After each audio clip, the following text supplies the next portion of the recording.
Brett, what do you think if Hun Manet come to participate the UN Assembly in September, around September 20 or something?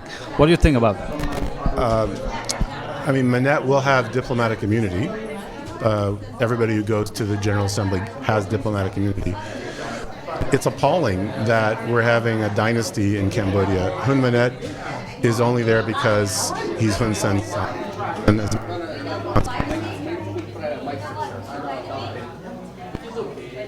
Possibly he loves Manet, but mostly he wants someone to protect him when he retires. And so he considers Manet to be like a firewall for him. Manet has done nothing to earn the role of representative of the Cambodian government to the United Nations, and he certainly hasn't earned being designated as Hun Sen's successor. He's simply there because he's the child of the current dictator. I mean, that's not Hun Manet isn't smart or capable. He appears to be. But he has never, ever distanced himself from all of his father's human rights abuses, his attacks on democracy. If Hun Manet wanted to show he was different, and there's some people who knew him when he was younger, when he was living in the United States, said that he was different, but he's now chosen the easy path, and he's involved himself in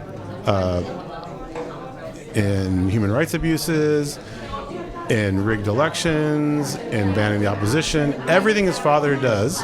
Do you think that he will be a prime minister in this election, or after this election, or next election? I will believe that Hun Sen is leaving power only after I read about it. I do not predict that Hun Sen is going to retire and give the job to Hun Manet anytime soon. I think Hun Sen... So if Hun Manet...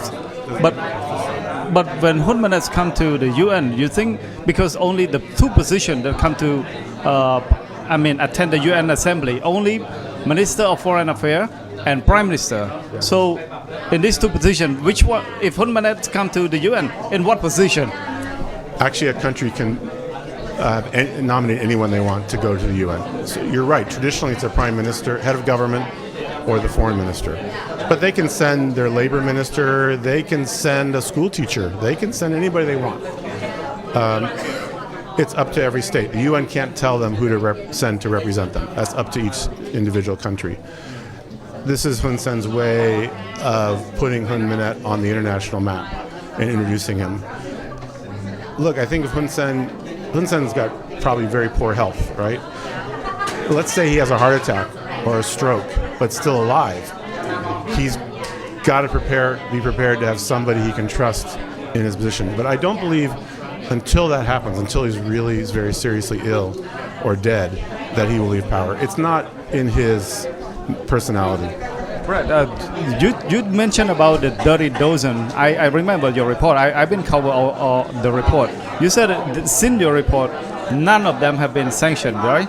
But recently they sanctioned Chao Piron and Mr. Tia Wing, the maritime senior official. So, beside that, who you deserve to be sanctioned? Because right now you see like the CPP is getting more kind of structure in the U.S. and leave fears to the people in the community. Sometimes send a lot of their agents come to the U.S., set up structure and all that stuff, like Kim Son De Pia, like Meng Pen Lok, like Sorcerer Richard. Those three is so much come to the U.S. to strengthen their group in here. So what is the Cambodian community should do with this? Agent of the colonies regime, come to the U.S., do whatever they want, and Cambodian community do nothing about that. So what should they do? First, with the Dirty Dozen, there have been, I said not all of them have been sanctioned, a lot of them haven't been, but there have been some sanctions, and I expect there to be more. The State Department has said there will be more, we just keep waiting for it to happen. But what the Cambodian government is doing by trying to intimidate the diaspora and critics overseas is what China has been doing. And we're now starting to see even criminal prosecutions of Chinese nationals in the United States for this kind of intimidation and threats. And I think the important thing for the Cambodian community to do is to go to the police and to document this. Don't be afraid. This is not Cambodia. If you go to the police will take it seriously, and you will have protection. In Cambodia, of course, if this happens, you would have no chance because you'd be up against the state. But it should be recorded, it should be documented, it should be part of official complaints. And whether it's you at the Cambodia Daily or somebody else in civil society, they should be collecting all these stories. Because that's how we did it with the Chinese community. Human Rights Watch and others, we started hearing about this and we started collecting these stories. And we started giving them to the US government. And now we're seeing prosecutions. Against Chinese? Yes. Oh, for sure. There's starting to be quite a few of them.